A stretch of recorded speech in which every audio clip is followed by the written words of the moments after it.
একজন নারী যার নাম আফরা, তার 7টা সন্তান ছিল। 7 জন সন্তানের মধ্যে মুয়াজ আর মুআব্বিস নামক 2 জন সন্তান ছিল, যারা ছোট, বয়স অনেক কম। এই 7 জন সন্তানকে আফরা ডেকে বললেন, জিহাদের ডাক এসেছে, পয়গম্বর বদরের প্রান্তরে যাইতেছেন 313 জন সাহাবায়ে কেরামদেরকে নিয়ে। আবার সন্তান, হাসরের দিনে আমি আফরা তোমাদের মা, শহীদের মা হিসাবে আল্লাহর সামনে আমি দাঁড়াতে চাই। আমি তোমাদেরকে নসিহত করতেছি, বদরের প্রান্তরে যাইবে আর নিজেদের জীবন উৎসর্গ করবে। হাসরের দিনে শহীদের মার পরিচয় দিয়ে যেন আমি জান্নাতি হতে পারি। আফরার 7 জন সন্তানকে বদরের প্রান্তরে পৌঁছায় দিল, পাঠায় দিল। আল্লাহর রাসূল 313 জন সাহাবায়ে কেরামদেরকে নিয়ে 1000 বেঈমানের মোকাবেলায়, সশস্ত্র বেঈমানের মোকাবেলায় বদরের প্রান্তরে যেই কূপ আছে এখনো সেই কূপ, ওই কূপের নিকটে আল্লাহ রাসূল 313 জন সাহাবায়ে কেরামদেরকে নিয়ে হাজির হয়ে গেলেন। ভাই, একজন সাহাবী ডেকে বলেন, পয়গম্বর যুদ্ধে রওনা হয়েছেন, তরবারি নাই, কি দিয়ে লড়াই করব, যুদ্ধ করব? আল্লাহ রাসূল বলেন, খেজুর গাছের ডাল ভেঙ্গে সাহাবীর হাতে দিয়ে দিলেন, যাও বদরের প্রান্তরে যা, ইসলামের জন্য যা। ওই খেজুরের ডাল দিয়া সাহাবী বলেন, আল্লাহ রাসূলের হাত থেকে যেই খেজুরের ডাল নিয়া বেঈমানের ধমনীর উপরে আমি আঘাত করেছি, কল্লা দ্বিখণ্ডিত হয়ে গেছে। আল্লাহু আকবার বলেন। এই 313 জন সাহাবায়ে কেরাম বদরের প্রান্তরে গিয়া যখন দাঁড়াইছে, আব্দুর রহমান ইবনে আউফ, যিনি জান্নাতি ওয়ালা সাহাবী, উনি বলেন, আমি কাতারের মাঝখানে দাঁড়ায় আছি, হঠাৎ করে ডানে বামে আমি তাকাইলাম, তাকায় দেখতেছি 2 জন কিশোরী সাহাবী, 2 জনের বয়স অনেক কম, একজন মুআজ আর একজন মুআব্বিস, তরবারি নাঙ্গা তরবারি 2 জনের হাতে দাঁড়ায় আছে 2 পাশে। আমি বললাম, কি রে, এত ছোট্ট সাহাবী, কেন তোমরা যুদ্ধের ময়দানে?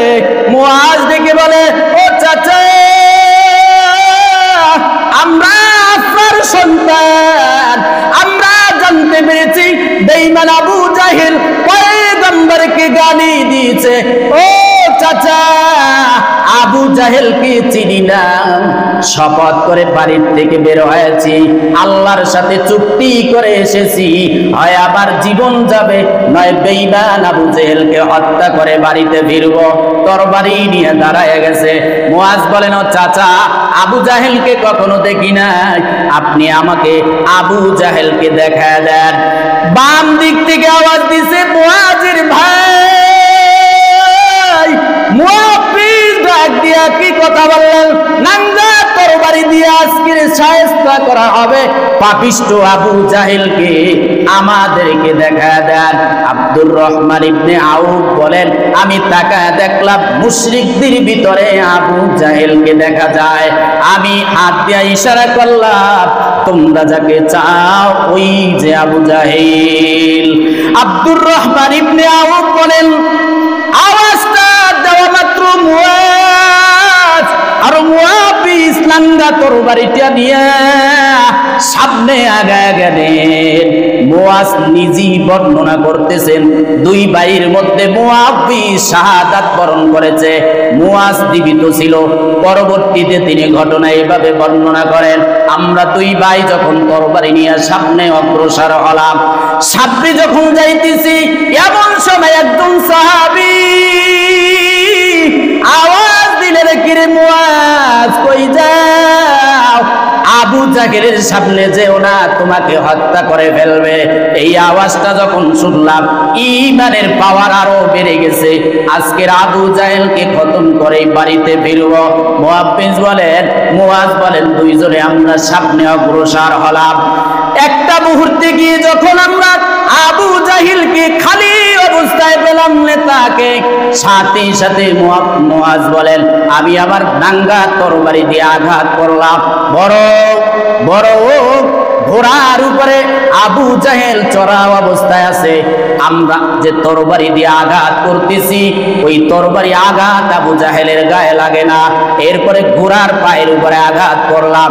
ঘোড়ার পা যখন কেটে গেল, ঘোড়া জমিনে যখন পড়ে গেছে, মুআজ বলে, আমি আমার তরবারিটা দিয়া যেই বেঈমান আমার রাসূলকে গালি দিয়েছে, তরবারিটা দিয়ে এমন ভাবে আঘাত করলেন, আবু জেহেলের পায়ের গোছা কেটে আলাদা হয়ে যায়। সাথে সাথে আবু জেহেল জমিনে যখন পড়ে যায়, আমার ভাই মুআব্বিস সাথে সাথে আবু জেহেলের শরীরের উপরে উঠে তরবারি দিয়ে তার কল্লা আলাদা করা শুরু করে দিলেন। চতুর্দিক থেকে তীর আর বল্লমের আঘাত, আঘাতের পরে আঘাত আসতেছে। মুআব্বিস আমার ভাই কোনো দিকে ভ্রুক্ষেপ নাই, শুধু তাকে হত্যা করার চেষ্টায় সে লিপ্ত আছে। মুআজ বলেন, আমি দেখলাম কিছুক্ষণ পরে আমার ভাই শাহাদাতের হোমিও সুদা পান করে সেখানে তিনি পড়ে গেলেন। আবু জেহেল শেষ হয়ে গেল। এদিকে আবু জেহেলের ছেলে ইকরামা তখনও মুসলমান হয় নাই, তিনি আমার কাছে চলে আসলেন। তরবারি দিয়া আমার বাম কাঁধের উপরে আঘাত করলেন এমন ভাবে যে কাঁধ থেকে আমার হাতটা আলাদা হয়ে গেল, পাঁজরের সাথে আমার হাতটা ঝুলতেছে। মুআজ আবু জেহেলকে হত্যা করার পর ওই ঝুলন্ত হাত নিয়ে আল্লাহর রাসূলের দরবারে আমি হাজির হয়ে গেলাম। হাজির হইয়া বললাম, ও পয়গম্বর, যেই পাপিষ্ট আপনাকে এতদিন পর্যন্ত গালিগালাজ করেছে, ইসলামের বিরুদ্ধে কথা বলেছে, ষড়যন্ত্র করেছে, মুসলমানদেরকে মক্কায় থাকতে দেয় নাই, মদিনায় হিজরত করা লাগছে, ওই পাপিষ্ট বেঈমানকে চিরতরে হত্যা করে চলে আসছি। সাহাবায়ে কেরামদেরকে ডেকে বললেন, পয়গম্বর, ও আমার সাহাবায়ে কেরাম, যাও বদরের প্রান্তরে যাও, গিয়া দেখো কারা কারা শহীদ হয়েছে, কারা নিহত হয়েছে। বেঈমানের গোষ্ঠীরা সব পালায় গেছে। 70 জন বেঈমান দুনিয়ার থেকে বিদায় হয়ে গেছে। এর মধ্যে বড় বড় নেতার মধ্যে আবু জাহেলও ছিল। আর মুসলমানদের মধ্যে 14 জন সাহাবায়ে কেরাম জান্নাতি হয়ে গেলেন, তারা শাহাদাত বরণ করলেন। ওই বদরের প্রান্তরে আল্লাহ রাসূল আম্মারকে ডেকে বললেন, ও আম্মার, যেই আবু জাহিল তোমার জনমদুকুনি মাকে নির্মম ভাবে হত্যা করেছে, যেই আবু জাহেল তোমার বাবাকে নির্মম ভাবে হত্যা করেছে, আল্লাহ আজকের তার শাস্তি দিয়ে দিয়েছেন। সুবহানাল্লাহ বলেন। এজন্য কিয়ামত পর্যন্ত যদি হেদায়েত পেতে হয়, জান্নাতি মানুষ নিজেকে বানাইতে হয়, তাহলে একমাত্র সাহাবায়ে কেরামকে অনুসরণ করতে হবে। আল্লাহর রাসূল এক হাদিসে বলেন, قال رسول الله صلى الله عليه وسلم أصحابي كالنجوم فبأيهم اقتديتم اهتديتم। আল্লাহর রাসূল বলেন, আমার সাহাবায়ে কেরাম হলো আকাশের নক্ষত্র তুল্য। যে কোনো একজন সাহাবার তোমরা অনুসরণ করবে, তোমরা হেদায়েত পেয়ে যাবে। তাহলে যে কোনো একজন সাহাবীর অনুসরণ করলে হেদায়েত পেয়ে যাবে। যে কোনো একজন সাহাবীকে অনুসরণ করলে, অনুকরণ করলে হেদায়েত প্রাপ্ত হয়ে যাবে। আর হেদায়েত প্রাপ্ত মানুষগুলা হলো জান্নাতি মানুষ। কিয়ামত পর্যন্ত যত মানুষ দুনিয়াতে আসবে, প্রত্যেকটা মানুষ যদি নিজেকে হেদায়েত প্রাপ্ত বানাতে চায়, জান্নাতিওয়ালা মানুষ বানাতে চায়, তাহলে যে কোনো একজন সাহাবীর অনুসরণ করতে হবে। এই কথাটা হলো দো জাহানের বাদশা আকায়ে দরনাব তাজদারে মদিনা মুহাম্মাদুর রাসূলুল্লাহ সাল্লাল্লাহু আলাইহি ওয়াসাল্লামের।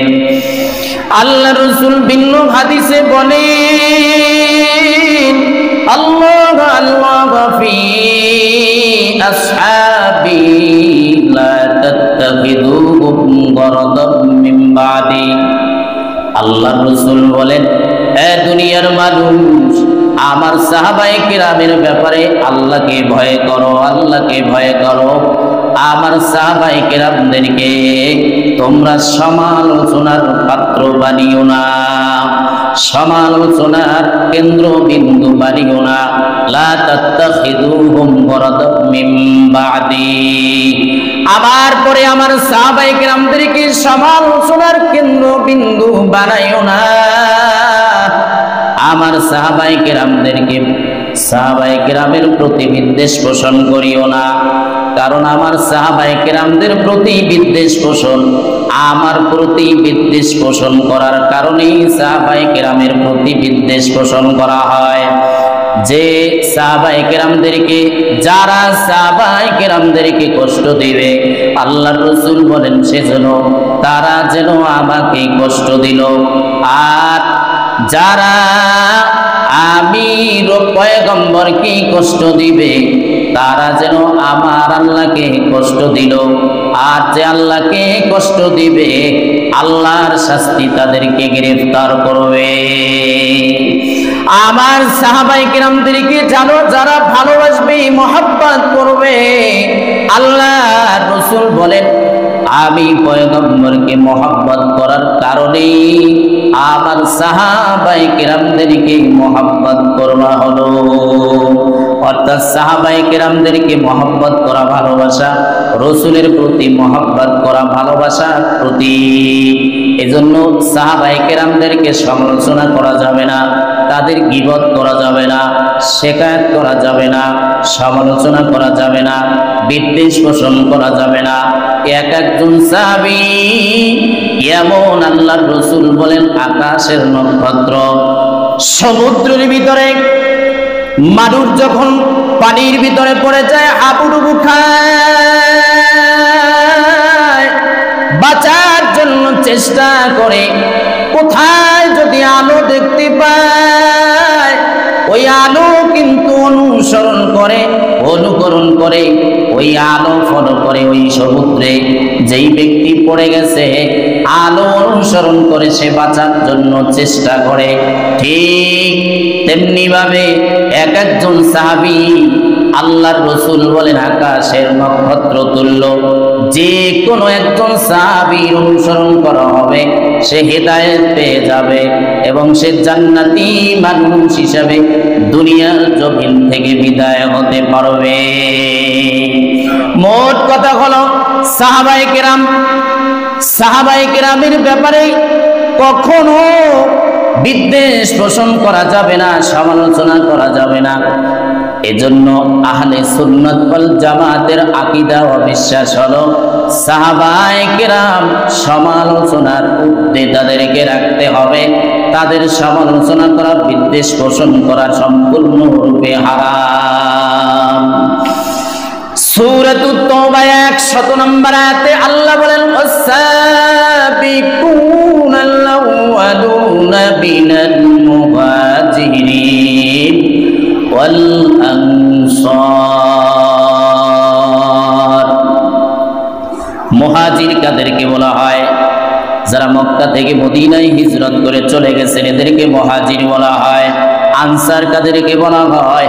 মুহাজির সাহাবায়ে কিরাম যারা মদিনায় চলে গেছেন, ওই মদিনায় সাহাবায়ে কিরাম, মক্কার সাহাবায়ে কিরামদেরকে যারা সাহায্য করেছে। কিভাবে সাহায্য করেছে? ঘর নাই, মক্কা থেকে মদিনায় আসছে, বাসস্থান ত্যাগ করে আসছে, স্ত্রী ত্যাগ করে আসছে, আত্মীয় স্বজন সব কিছু বিসর্জন দিয়ে মদিনায় আসছে।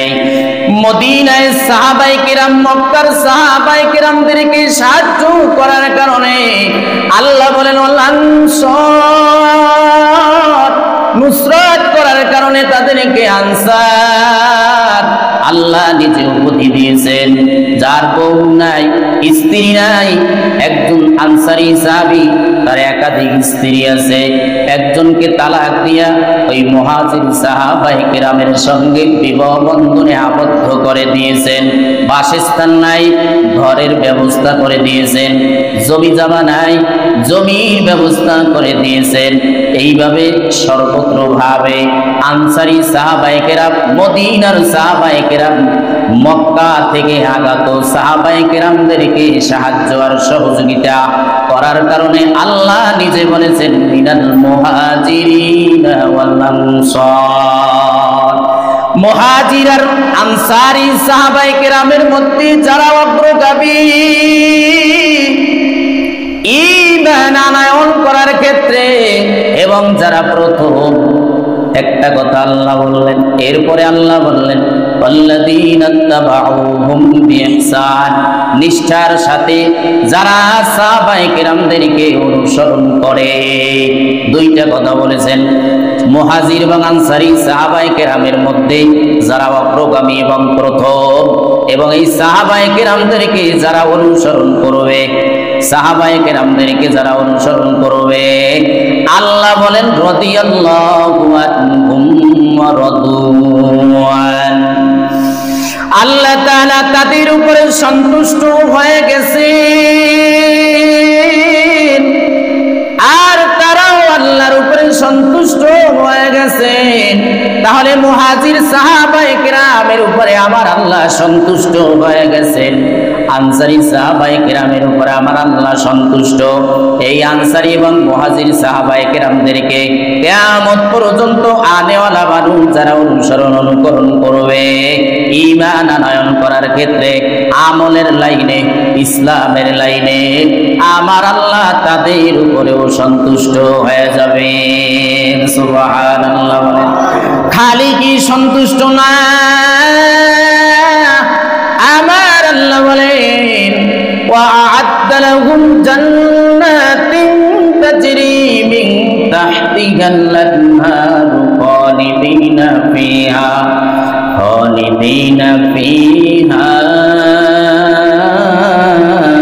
আবাদা। এরপরে আমার আল্লাহ বলেন আমি তাদের জন্য প্রস্তুত করে রেখেছি এমন এক জান্নাত, যেই জান্নাতের তলদেশে নহর সমূহ প্রবাহিত আছে। সেখানে তারা অবস্থান করবে একদিন না, এক সপ্তাহ না, এক মাস না, এক বছর না। ওই জান্নাতের ভিতরে আল্লাহ বলেন খালিদিনা ফিহা আবাদা, আবাদুল আবাদ, চিরকাল, চিরস্থায়ীভাবে তারা জান্নাতে থাকবে। যেই জান্নাত আমি রেডি করে রেখেছি, প্রস্তুত করে রেখেছি।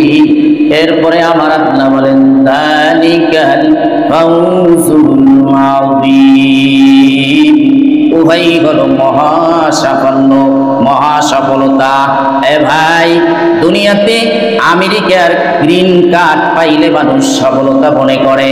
যদি আমেরিকায় বাড়ি বানাইতে পারে, বিল্ডিং বানাইতে পারে, তাহলে এটাকে সফলতা মনে করে, সফলতার চাবি মনে করে। যদি ঢাকা শহরে 20 তলা বিল্ডিং এর মালিক হতে পারে, তাহলে ওই বাড়ির মালিক নিজেকে সফল মনে করে যে একটা বাড়ি বানাইছি, এখন আর টেনশন নাই, সারা জীবন বসে বসে খাইতে পারবে। এটা নিজেকে সফলতা মনে করে, সফলতার চাবি মনে করে। কয়েক শত জমি যদি তার থাকে, তাহলে সে নিজেকে সফলতা মনে করে। বড় চাকরিজীবী যদি হতে পারে, নিজেকে সফলতা মনে করে। যদি নিজে যদি ইঞ্জিনিয়ার হতে পারে, তাহলে নিজেকে সফলতার চাবি কাঠি মনে করে। নিজে যদি বড় ডাক্তার হয়, তাহলে নিজেকে সে সাফল্যর চাবি মনে করে, সফলতার চাবি কাঠি নিজেকে মনে করে। আবার আল্লাহ বলেন এগুলো সফলতার চাবি না, সফলতার চাবি হলো ঈমান আনয়ন করার পরে আমলের লাইনে মেহনত করিয়া, সাহাবায়ে কেরামদেরকে আদর্শ মানিয়া যারা জান্নাতি হতে পারবে। আল্লাহ বলেন যালিকাল ফাউজুল আযীম, তারাই হলো মহাসফলতা, তারাই হলো মহাসাফল্য অর্জনকারী। তাহলে জান্নাতি হওয়া এটা মহাসফলতার চাবিকাঠি। এ ভাই, দুনিয়ার জিন্দেগিতে যদি ঈমানটা আমরা গ্রহণ করতে পারি সাহাবায়ে কেরামের ঈমানের মতো, এজন্যই আল্লাহ তাআলা সাহাবায়ে কেরামের ঈমানটাকে ঈমানের মাপকাঠি বানাইছেন, সত্যের মাপকাঠি বানাইছেন আল্লাহ। আল্লাহ বলেন ওয়াইযা কিলা লাহুম আমিনু কামা আমানান নাস। সূরাতুল বাকারার মধ্যে আল্লাহ বলেন যখন তাদেরকে বলা হলো তোমরা ঈমান আনো যেমন লোকেরা ঈমান আনয়ন করেছে। এখানে নাস দ্বারা সমস্ত মুফাসসিরিনে কেরাম বলেন নাস দ্বারা সাহাবায়ে কেরামদেরকে উদ্দেশ্য করা হয়েছে। সাহাবায়ে কেরাম যেভাবে ঈমান আনয়ন করেছে তোমরাও সেইভাবে ঈমান আনয়ন করো। এখানে সাহাবায়ে কেরামের ঈমানটাকে সত্যের মাপকাঠি বানাইছেন, ঈমানের মাপকাঠি বানাইছেন। এজন্য আমাদের ঈমানটা যদি সাহাবায়ে কেরামের ঈমানের সঙ্গে মিলে যায়, আমাদের আমলগুলো যদি সাহাবায়ে কেরামের আমলের সঙ্গে মিলে যায়, তাহলে আল্লাহর ঘোষণা অনুযায়ী আমরাও সফলতার চাবি পাবো, তথা জান্নাতি আমরাও হতে পারবো। সাহাবায়ে কেরাম ঈমান এত মজবুত, সাহাবায়ে কেরামের আমল এত মজবুত, সাহাবায়ে কেরাম এমন ভাবে ঈমান আনছে রাসূলের উপরে, সাহাবায়ে কেরাম আল্লাহর উপরে এমন ভাবে ঈমান আনয়ন করেছে যে ঈমানের উপরে আল্লাহ খুশি হয়ে গেছে। সাহাবায়ে কেরাম বাতিলের মোকাবিলায় কখনো নিজেকে সুপর্দ করে দেয় নাই, বাতিলের মোকাবিলায় সব সময় তারা বিজয় লাভ করেছেন, বাতিলের সামনে মাথা নত করে নাই।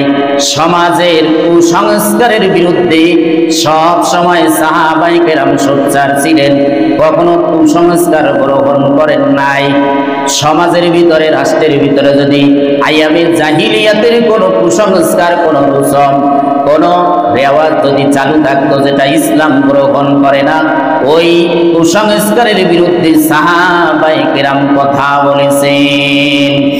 এজন্য সমাজে কুসংস্কার থাকলে উলামায়ে কেরামের দায়িত্ব হলো ওই কুসংস্কারের বিরুদ্ধে উলামায়ে কেরামেরও কথা বলতে হবে, যাতে মানুষ এই কুসংস্কার ছেড়ে দিয়ে চলে আসতে পারে। এক একজন সাহাবীর ঈমান কত মজবুত ছিল যে এক একজন সাহাবীর ঈমানের উপরে আমার আল্লাহ খুশি হয়ে গেছেন, আমার রাসূল খুশি হয়ে গেছেন। সুতরাং ওই সাহাবায়ে কেরামের ব্যাপারে কলম ধরতে সাবধান। বাংলাদেশে এমন মুসলমান আছে নিজেদেরকে মুসলমান বলে, আবার সাহাবায়ে কেরামদেরকে সাথ দেয় না, সাহাবায়ে কেরামদের সমালোচনা করে, মানুষদেরকে বিভ্রান্ত করতে চায়। দায়িত্বহীন কণ্ঠে বলতে চাই, সাহাবায়ে কেরামদের ব্যাপারে যারা কলম ধরবে, হযরত উসমান রাদিয়াল্লাহু তাআলা আনহুর খেলাফতের ব্যাপারে যারা কথা বলবে, মুআবিয়ার ব্যাপারে যারা কথা বলবে, তার খেলাফতের ব্যাপারে যারা সমালোচনা করবে, ওরা মুসলমান হতে পারে, তবে ঈমানের ভিতরে ওদের সন্দেহ আছে। ঠিক না ঠিক? ওদের ঈমানের মধ্যে ভেজাল আছে। ওদের থেকে আমাদের আমল, আমাদের ঈমান হেফাজত করতে হবে। কেমন ঈমানদার ছিলেন সাহাবায়ে কেরাম, কেমন ঈমানের লাইনে মজবুতি ছিলেন। আল্লাহ রাসূলকে বলেন এক হাতে জান্নাত যদি দিয়ে দেন আর এক হাতে যদি জাহান্নাম দিয়ে দেন, পয়গম্বর আমাদের ঈমান হেরফের হবে না, বাড়বেও না, কমবেও না। মানে এমন বিশ্বাস তারা করেছেন জান্নাত এনে দিলেও তাদের ঈমান বৃদ্ধি পাবে না, এত পরিমাণ ঈমান তাদের চলে আসছে। হযরত ওমর রাদিয়াল্লাহু তাআলা আনহু, যিনি ছিলেন অর্ধ জাহানের বাদশা, মদিনায় বসে পৃথিবীর মুসলিম দেশগুলোর শাসন ব্যবস্থা পরিচালনা করেন হযরত ওমর। মিশরের দেশ যখন জয় হয়ে যায়, বিজয় চলে আসে, মিশরের শাসনভার অর্পিত হয় আমর ইবনুল আস রাদিয়াল্লাহু তাআলা আনহুর উপরে। আমর ইবনুল আস রাদিয়াল্লাহু তাআলা আনহু মিশরের শাসন ব্যবস্থা গ্রহণ করে শাসন ব্যবস্থা পরিচালনা করতেছেন। আরবদের বর্ষপঞ্জি অনুযায়ী কোন এক মাসের 1 তারিখে কিছু লোক আমর ইবনুল আস রাদিয়াল্লাহু তাআলা আনহুর কাছে আসলেন। এসে বলতেছেন, আমর ইবনুল আস, আমরা যখন মুসলমান ছিলাম না, আমরা তো এই তারিখে একটা আমাদের ধর্মীয় অনুষ্ঠান আছে, আমরা ওই ধর্মীয় অনুষ্ঠান পালন করি। ওই ধর্মীয় অনুষ্ঠান পালন করার কারণে নীল দরিয়ার ভিতরে পানি প্রবাহিত হয়। যদি আমরা ওই ধর্মীয় অনুষ্ঠান পালন না করি, নীল দরিয়ার ভিতরে পানি প্রবাহিত হয় না, পানি কমে যায়। ওই ধর্মীয় অনুষ্ঠান পালন করার কারণে নীল দরিয়ার পানির ভিতরে প্রবাহিত আসে, প্রবাহিত হয়, পানির ভিতরে প্রাচুর্যতা চলে আসে। আমর ইবনুল আস ডেকে বলেন, তোমাদের ওই ধর্মীয় অনুষ্ঠানটা কি? যে ধর্মীয় অনুষ্ঠানটা পালন করার কারণে নীল দরিয়ার ভিতরে পানি প্রবাহিত হয়ে যায়। লোকেরা বলল, এই দিন, বছরের এই প্রথম দিনটা যখন চলে আসে, আমরা তালাশ করে বাবা মা থেকে কুমারী একটা নারীকে, একটা মেয়েকে আমরা রাজি করাইয়া নিয়ে আসি। আমরা সুন্দরভাবে ওই মেয়েটাকে গোসল করাই, মেয়েটাকে সুন্দরভাবে গোসল করাইয়া সুন্দর সুন্দর অলংকার পরাইয়া, সুন্দর সুন্দর পোশাক আদি পরাইয়া, সাজাইয়া গুছাইয়া ওই মেয়েটাকে আমরা বছরের এই দিনে নীল দরিয়ার পানির ভিতরে আমরা বিসর্জন দিয়া দিই। নীল দরিয়ার পানির ভিতরে মেয়েটাকে আমরা ভাসাইয়া দেই। যখন এই মেয়েটাকে নীল দরিয়ার পানির ভিতরে ভাসাইয়া দেওয়া হয়, তখন নীল দরিয়ার পানি প্রবাহিত হওয়া শুরু করে, পানির ভিতরে প্রাচুর্যতা চলে আসে। আমর ইবনুল আস পয়গম্বরের সাহাবী ডেকে বলেন, এই যে কুসংস্কার, এই যে তোমাদের ধর্মীয় অনুষ্ঠানটা যে তোমরা পালন করে আসতেছো, প্রতি বছর এটা ইসলাম সাপোর্ট করে না, ইসলাম সমর্থন করে না। এটা আইয়ামে জাহিলিয়াতের কুসংস্কার, এটা তাদের রসম, এটা তাদের নিয়ম, এটা ইসলামে সাপোর্ট করে না, ইসলাম এটা মানে না, ইসলাম নিষিদ্ধ করে দেয়। কারণ নীল দরিয়ার পানির কোনো ক্ষমতা নাই, নীল দরিয়ার পানি প্রবাহিত হবে, এটা নীল দরিয়ার পানির ক্ষমতা না। ক্ষমতা হলো কার? ক্ষমতা হলো একমাত্র আমার আল্লাহর। আটলান্টিক মহাসাগর, ভারত মহাসাগর, 7টা বড় বড় সাগর আল্লাহ বানাইছেন। এর মধ্যে আটলান্টিক মহাসাগরের সাথে পৃথিবীর বুকে যত সাগর আল্লাহ বানাইছেন, প্রত্যেকটা সাগরের সাথে সংযোগ আছে আটলান্টিক মহাসাগরের। 2 ভাগ পানি আল্লাহ বানাইছেন, 1 ভাগ আল্লাহ স্থল বানাইছেন, মাটি বানাইছেন। পৃথিবীটা চতুর্দিকে পানি আর পানি, কোথায় পলায়ন করবে?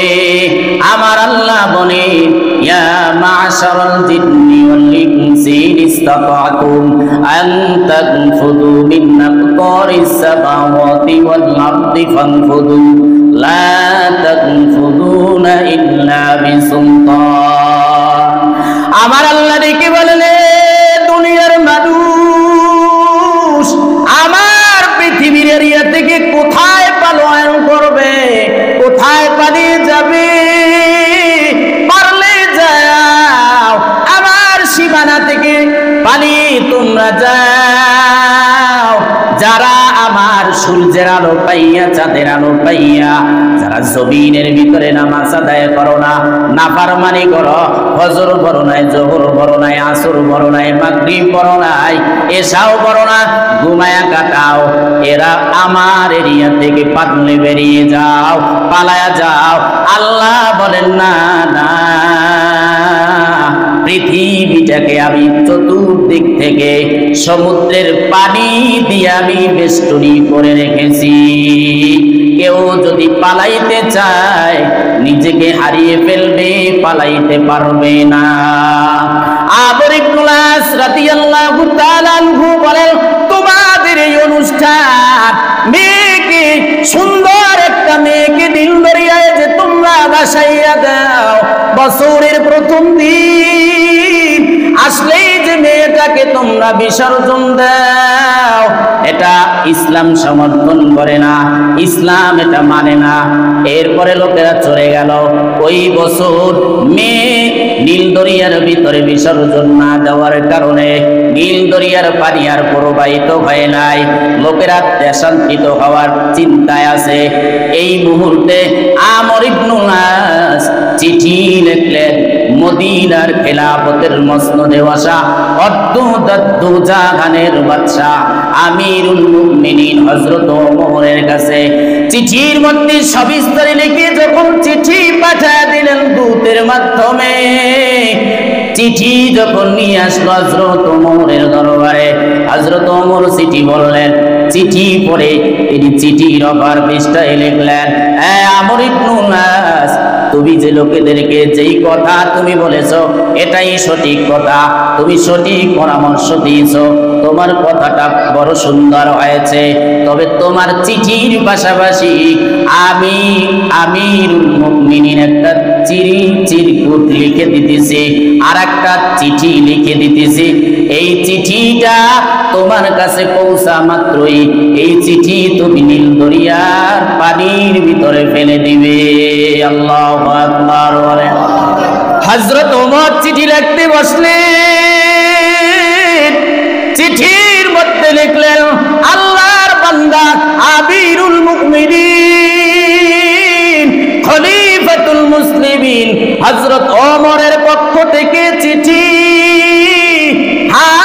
সানার পরে তিনি লিখলেন, নীল দরিয়ার পানি যদি তুমি নিজ ক্ষমতার বলে প্রবাহিত হও, তাহলে তোমার প্রবাহিত হওয়ার কোনো দরকার নাই, কোনো প্রয়োজন নাই।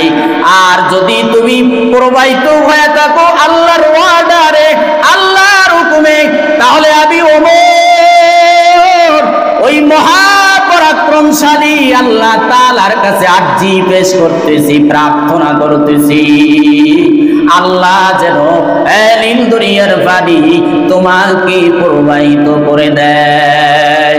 পৃথিবীর ইঞ্জিনিয়ার, পৃথিবীর বুদ্ধিমানরা বলবে, মানুষ কি সমুদ্রের নামে, মানুষ কি নীল দরিয়ার নামে চিঠি লিখতে পারে? ঈমানের পাওয়ার যদি ফুল থাকে তাহলে নীল দরিয়ার নামেও চিঠি লিখতে পারে, ঠিক না ঠিক? ঈমান এমন ছিল, যে ঈমান এমন মজবুতি ছিল, হযরত ওমর চিঠি যখন লিখলেন, চিঠি পৌঁছে গেল ওই মিশরে আমর ইবনুল আসের কাছে। আমর ইবনুল আসের কাছে চিঠি পৌঁছার পর আমর ইবনুল আস চিঠির ভিতরে যা কিছু আমিরুল মুমিনিন লিখেছেন সব কথাগুলো তিনি পাঠ করলেন। পাঠ করে রাত্রি বেলা ওই চিঠিটা নীল দরিয়ার পানির ভিতরে ফেলে দিলেন। সকাল যখন হয়ে গেল, পূর্ব আকাশে সূর্য যখন উদয় হয়, লোকেরা যখন ঘর থেকে বেরিয়ে আসলো নীল দরিয়ার কিনারায়, ঘটনার মধ্যে পাওয়া যায় 15 হাত পর্যন্ত পানি, নীল দরিয়ার পানি উঁচা হইয়া প্রবাহিত হওয়া শুরু হয়ে গেছে। আল্লাহু আকবার বলেন। নীল দরিয়ার ব্যাপারে চিঠি লিখলেন হযরত ওমর। ওমরের চিঠি পাইয়া নীল দরিয়ার পানি প্রবাহিত হয়ে গেছে, আজও পর্যন্ত পানি প্রবাহিতই হইতেছে। এটা ঈমানের পাওয়ার। এই ঈমানের প্রতি আমার আল্লাহ সন্তুষ্ট। সাহাবায়ে কেরামদেরকে ফাঁসির কাস্টে ঝুলাইছে, তারপর ঈমান বিসর্জন দেয় নাই, ঈমান ছেড়ে দেয় নাই। এরপরে বিষ পান করাইছে, তারপর সাহাবায়ে কেরাম ঈমান ছাড়ে নাই। উত্তপ্ত বালুর মধ্যে শোয়া রাখছে সাহাবায়ে কেরামদেরকে, তারপর ঈমান বিসর্জন দেয় নাই।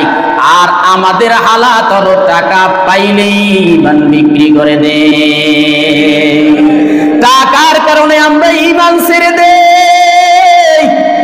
ওই যে খ্রিস্টানরা দাওয়াত দেয় মুসলমানদেরকে, ইহুদিরা মুসলমানদেরকে টাকা দিয়া দাওয়াত দেয়, মুসলমানরা ঈমান ছেড়ে দেয়।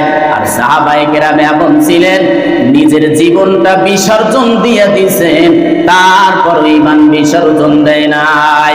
হযরত সুমাইয়া যার নাম, এমন একজন নারী হাসরের ময়দানে সব মানুষদের সামনে দাঁড়াইয়া আওয়াজ দিবে, এই ইসলামের জন্য সর্বপ্রথম আমার ধমনী থেকে আমি রক্ত প্রবাহিত করেছি, আমার লজ্জা স্থান থেকে রক্ত প্রবাহিত হয়েছে ইসলামের জন্য। আমি ছিলাম একজন ব্যক্তির দাসী, আমাকে বিবাহ করেছে ইয়াসির নামক একজন ব্যক্তি। এই দুইজনের মাধ্যমে একটা সন্তান হয়েছে, আম্মার রাদিয়াল্লাহু যার নাম। আম্মার রাদিয়াল্লাহু তাআলা শহীদ হয়েছেন সিফফিনের যুদ্ধে। সুমাইয়া রাদিয়াল্লাহু তাআলা আনহুকে সর্বপ্রথম শহীদ করে দেওয়া হয়েছে। ওই সুমাইয়া কিন্তু ঈমান বিসর্জন দেয় নাই। মক্কায় অবস্থা এমন চলতেছে, মুসলমানদের উপরে নির্যাতন চলতেছে। হযরত সুমাইয়া রাদিয়াল্লাহু তাআলা আনহার উপরেও নির্যাতন, হযরত ইয়াসির রাদিয়াল্লাহু তাআলা আনহুর উপরেও নির্যাতন চলতেছে।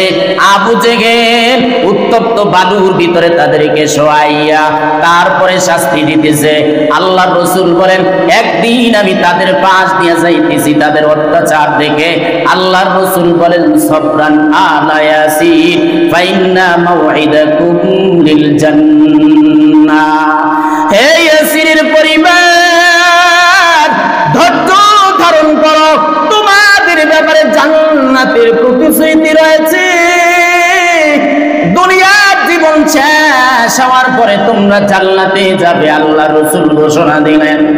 ওই সুমাইয়া যখন বারবার ঈমানের কালিমার আওয়াজ দিতেছে, আবু জেহেল ক্ষিপ্ত হইয়া বর্ষা দিয়া এমন ভাবে আঘাত করেছে সুমাইয়ার উপরে, লজ্জা স্থানের ভিতরে বর্ষা ঢুকে সাথে সাথে সুমাইয়া শহীদ হয়ে যায়।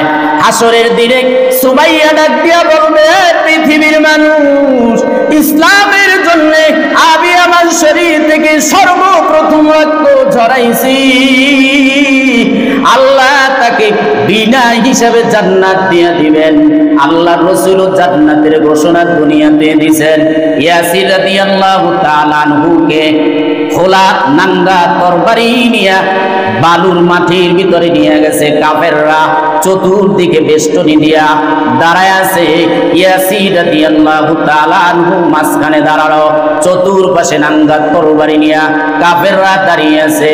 ইয়াসির রাদিয়াল্লাহু তাআলা আনহুকে জিজ্ঞাসা করতেছে কাফেররা, এই ঈমানটা ছেড়ে দে, তাহলে তোকে আমরা ছেড়ে দিব। ইয়াসির রাদিয়াল্লাহু তাআলা আনহু দ্ব্যর্থহীন কণ্ঠে জবাব দিলেন, এ বেঈমানের গোষ্ঠীরা, আমার শরীর থেকে টুকরা টুকরা করে গোশতগুলা কেটে তোরা দিতে পারবি, কিন্তু আমার অন্তরের ভিতরে যে ঈমান ঢুকছে ওই ঈমান তোরা নিতে পারবি না। এরপরে ইয়াসির রাদিয়াল্লাহু তাআলা আনহু বলেন, তোরা যদি আমাকে একটু সুযোগ দাও, আমি খোলা খোলা তরবারির মাঝখানে দাঁড়াইয়া আমার রবের সামনে 2 রাকাত নামাজ পড়তে যাই। কাফেররা যখন সময় দিয়া দিল, ওই জায়গায় ইয়াসির রাদিয়াল্লাহু তাআলা আনহু দাঁড়ায় গেলেন, 2 রাকাত নামাজ আদায় করলেন। তিনি তো জানেন নামাজ সমাপ্ত হওয়া মাত্রই তার জীবন শেষ হয়ে যাবে। নামাজ শেষ হওয়ার পরে মোনাজাত দিয়েছেন, আল্লাহ আমার জীবনটাকে ইসলামের জন্য তুমি কবুল করে নাও। কাফেররা ইয়াসির রাদিয়াল্লাহু তাআলা আনহুর শরীর থেকে গোশত কেটে কেটে টুকরা টুকরা করে নিয়ে গেছে। এরপরও ইয়াসির রাদিয়াল্লাহু ঈমান ছাড়ে নাই। যেই আবু জাহেল এই ইয়াসিরকে কষ্ট দিয়ে হত্যা করেছে, সুমাইয়াকে কষ্ট দিয়ে হত্যা করেছে ওই আবু জাহেলকে আল্লাহ তাআলা নির্মম শাস্তি দিয়েছেন বদরের প্রান্তরে। 300 সাহাবায়ে কেরাম বদরের প্রান্তে চলে গেছেন। একজন নারী যার নাম আফরা, তার 7টা সন্তান ছিল। 7 জন সন্তানের মধ্যে মুয়াজ আর মুআব্বিস নামক 2 জন সন্তান ছিল যারা ছোট, বয়স অনেক কম। এই 7 জন সন্তানকে আফরা ডেকে বললেন, জিহাদের ডাক এসেছে, পয়গম্বর বদরের প্রান্তরে যাইতেছেন 313 জন সাহাবায়ে কেরামদেরকে নিয়ে। আমার সন্তান, হাসরের দিনে আমি আফরা তোমাদের মা, শহীদের মা হিসাবে আল্লাহর সামনে আমি দাঁড়াতে চাই।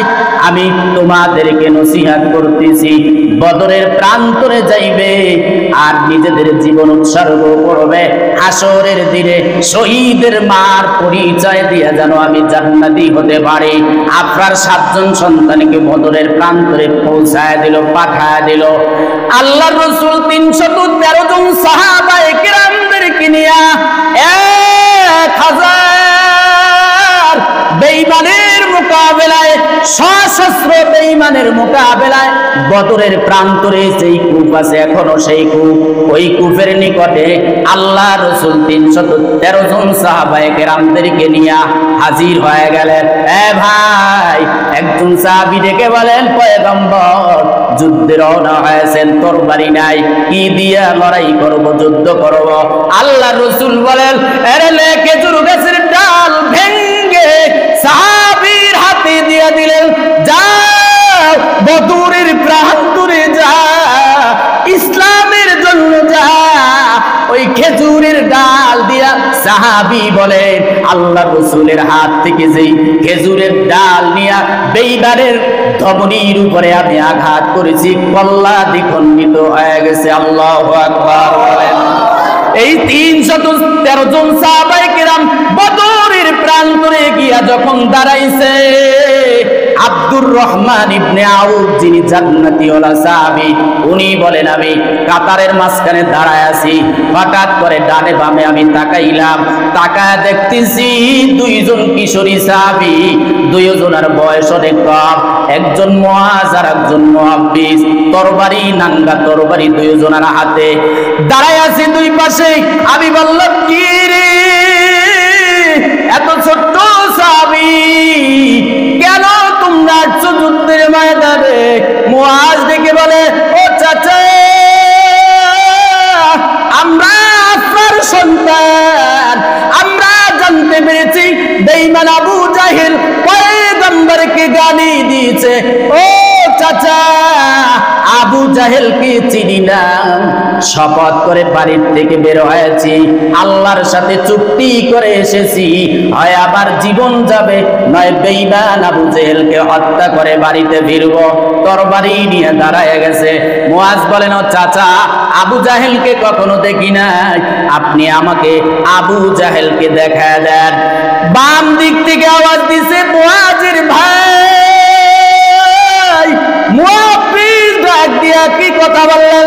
নাঙ্গা তরবারি দিয়ে আজকের শায়েস্তা করা হবে, পাপিষ্ঠ আবু জাহেলকে আমাদেরকে দেখা দেন। আব্দুর রহমান ইবনে আউফ বলেন, আমি তাকায় দেখলাম মুশরিকদের ভিতরে আবু জাহেলকে দেখা যায়। আমি হাত দিয়ে ইশারা করলাম, তোমরা যাকে চাও ওই যে আবু জাহেল। আব্দুর রহমান ইবনে আউফ বলেন, আওয়াজটা দেওয়া মাত্র মুআজ আর মুআব্বিস নাঙ্গা তরবারিটা নিয়ে সামনে আগায় গেলেন। মুআজ নিজেই বর্ণনা করতেছেন, 2 ভাইয়ের মধ্যে মুআব্বিস শাহাদাত বরণ করেছে, মুআজ জীবিত ছিল। পরবর্তীতে তিনি ঘটনা এভাবে বর্ণনা করেন, আমরা 2 ভাই যখন তরবারি নিয়ে সামনে অগ্রসর হলাম, সামনে যখন যাইতেছি, এমন সময় একজন সাহাবী আওয়াজ দিলেন, কিরে মুআজ, কই যাও? আবু জাহেলের সামনে যেও না, তোমাকে হত্যা করে ফেলবে। এই আওয়াজটা যখন শুনলাম ঈমানের পাওয়ার আরো বেড়ে গেছে। আজকের আবু জাহেলকে খতম করে বাড়িতে ফিরব। মুয়াজ বলেন দুইজনে আমরা সামনে অগ্রসর হলাম।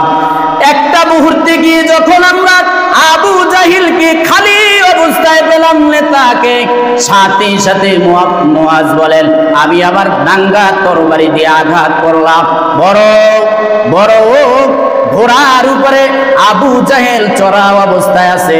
আমরা যে তরবারি দিয়ে আঘাত করতেছি ওই তরবারি আঘাত আবু জাহেলের গায়ে লাগে না। এরপরে ঘোড়ার পায়ের উপরে আঘাত করলাম। ঘোড়ার পা যখন কেটে গেল, ঘোড়া জমিনে যখন পড়ে গেছে, মুয়াজ বলেন আমি আমার তরবারিটা দিয়া যেই বেঈমান আমার রাসূলকে গালি দিয়েছে তরবারিটা দিয়ে এমন ভাবে আঘাত করলেন আবু জেহেলের পায়ের বোঁচা কেটে আলাদা হয়ে যায়। সাথে সাথে আবু জেহেল জমিনে যখন পড়ে যায়, আমার ভাই মুআব্বিস সাথে সাথে আবু জেহেলের শরীরের উপরে উঠে তরবারি দিয়ে তার কল্লা আলাদা করা শুরু করে দিলেন। চতুর্দিক থেকে তীর আর বল্লমের আঘাত, আঘাতের পরে আঘাত আসতেছে। মুআব্বিস আমার ভাই কোনো দিকে ভ্রুক্ষেপ নাই, শুধু তাকে হত্যা করার চেষ্টায় সে লিপ্ত আছে।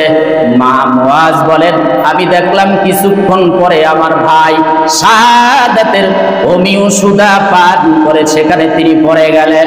আবু জেহেল শেষ হয়ে গেল। এদিকে আবু জেহেলের ছেলে ইকরামা তখনও মুসলমান হয় নাই, তিনি আমার কাছে চলে আসলেন।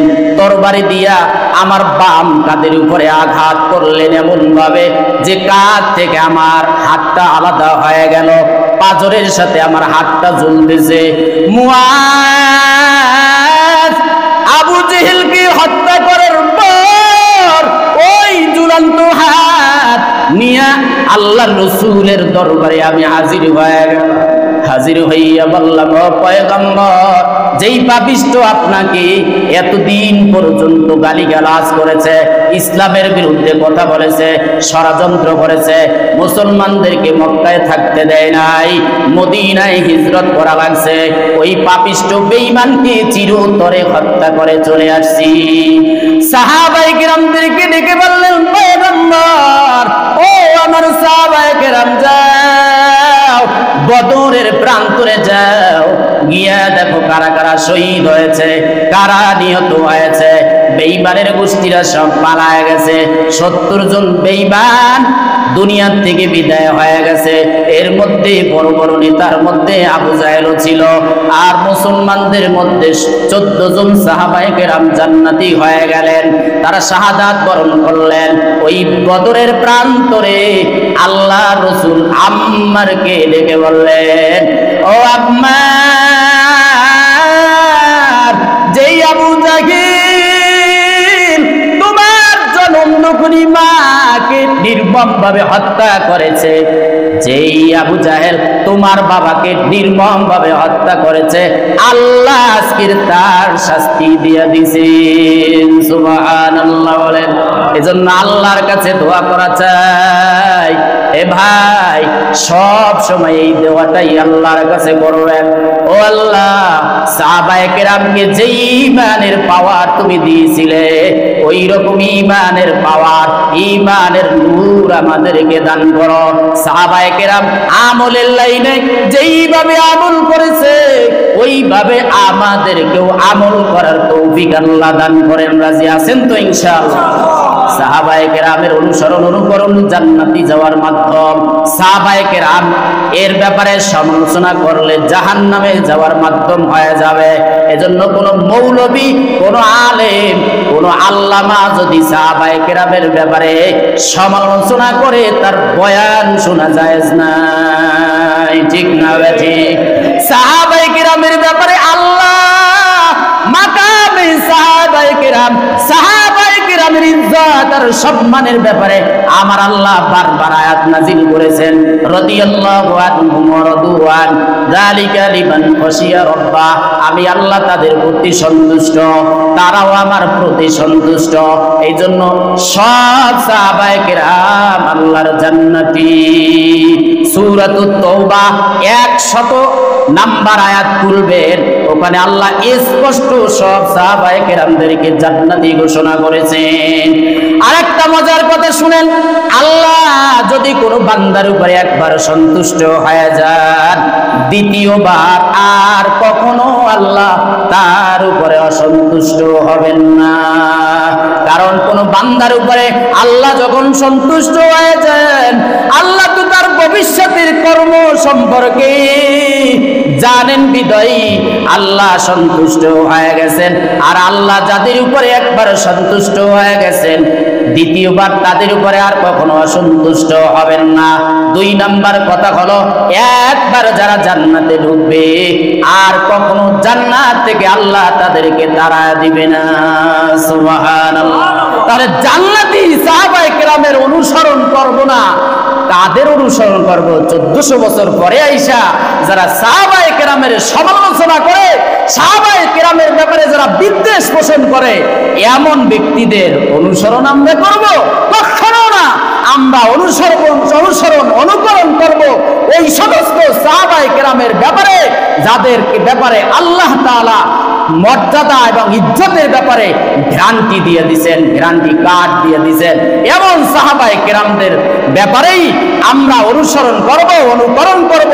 আমলের লাইনে, চলাফেরার লাইনে, সব লাইনে আমাদের মাইল ফলক হবে একমাত্র সাহাবায়ে কেরাম। কথা ঠিক না বেঠিক? সম্মানিত উপস্থিতি, আর সামনে কথা নয়, পুরা আলোচনা থেকে আমার একটাই কথা, যে সাহাবায়ে কেরামদের ব্যাপারে কখনোই মুখ খোলা যাবে না, সমালোচনা করা যাবে না, বিদ্বেষ পোষণ করা যাবে না। কারণ সব সাহাবায়ে কেরাম জান্নাতি। বলেন, সব সাহাবায়ে কেরাম? সব সাহাবায়ে কেরাম, সমস্ত নবীরা জান্নাতি। তাহলে আল্লাহ ঘোষণা করছেন, আমার হাবিবের সব সাহাবীরা জান্নাতি আমি প্রস্তুত করে রেখেছি। তাহলে ওই মৃত সাহাবায়ে কেরামের সমালোচনা করে আমি আমার ঈমান নষ্ট করতে পারবো, আমল বরবাদ করতে পারবো, আর কিছুই হবে না। কথা ঠিক না ভাই? ঠিক। এজন্য কোনো মৌলবী, কোনো আলেম, কোনো আল্লামা যদি যে লাইনেরই হোক, যেই দলেরই হোক, যদি সাহাবায়ে কেরামের ব্যাপারে কলম ধরে বিদ্বেষ পোষণ করে আর সমালোচনা করে, বুঝতে হবে তার ঈমানে ভেজাল আছে, তার আমল নষ্ট হইতেছে। কথা ঠিক না ভাই? ঠিক। সম্মানিত উপস্থিতি, সাহাবায়ে কেরামদেরকে সমালোচনার ঊর্ধ্বে রাখতে হবে। এজন্য বদরের ওই ঘটনা হাদিসে আপনার বুখারীতে বর্ণনা করতে গিয়ে আল্লাহ রাসূল বলেছেন, ইমালু শিতুম, যে তোমরা যা ইচ্ছা তা তোমরা করতে পারো, কদ গফরতু লাকুম, আমি আল্লাহ তাআলা 313 জন সাহাবীকে আমি ক্ষমা করে দিলাম। চিন্তা করেন, তাদের ব্যাপারে বলছে তোমরা যা ইচ্ছা করতে পারো, কারণ আল্লাহ জানে ভালো ছাড়া খারাপ করবে না, ভালো ছাড়া খারাপ করবে না, আল্লাহ জানে। এজন্য বলছেন রাসূল হাদিসে, ইমালু মা শিতুম, তোমরা যা ইচ্ছা তা করতে পারো, আমি আল্লাহ কদ গফরতু লাকুম, আমি আল্লাহ তোমাদেরকে ক্ষমা করে দিলাম। আল্লাহ যদি ক্ষমা করতে পারে, আপনি 1400 বছর পরে এসে ক্ষমা করতে পারেন না, তাহলে আপনার মতন নেমো খারাপ আর দুনিয়াতে হতেই পারে না। কথা ঠিক না? হ্যাঁ, আল্লাহ ক্ষমা করে দিলেন, রাসূল ক্ষমা করে দিলেন। বলবেন এক সাহাবী জিনা করছে, আরে সে তো তওবা করছে।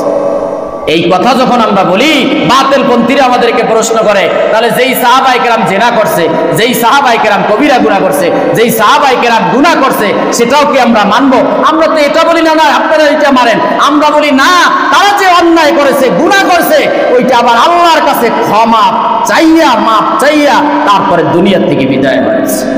ওই ঘটনা ইনশাআল্লাহ আগামী জুমায় আপনাদের সামনে রাখা হবে, যে সাহাবায়ে কেরাম যে ভুল করেছেন, ভুল করার পরে আল্লাহর কাছে ক্ষমা চাইছেন, আল্লাহ আবার তাদেরকে মাফ করার ঘোষণা দিয়েছেন, এরপর রাসূল ঘোষণা দিয়েছেন যে তারাও জান্নাতি। সুবহানাল্লাহ। আল্লাহ তাআলা এই সমস্ত সমালোচনা থেকে সাহাবায়ে কেরামদেরকে মর্যাদা, ইজ্জত দেওয়ার তৌফিক এবং তাদের ঈমানের লাইনে, আমলের লাইনে আমাদেরকে সর্বত্রভাবে সব সময় ফলো করার, অনুকরণ করার, অনুসরণ করার তৌফিক আমাদেরকে দান করেন। বলেন আমিন। যারা সুন্নাত করি, আমরা সুন্নাত করি।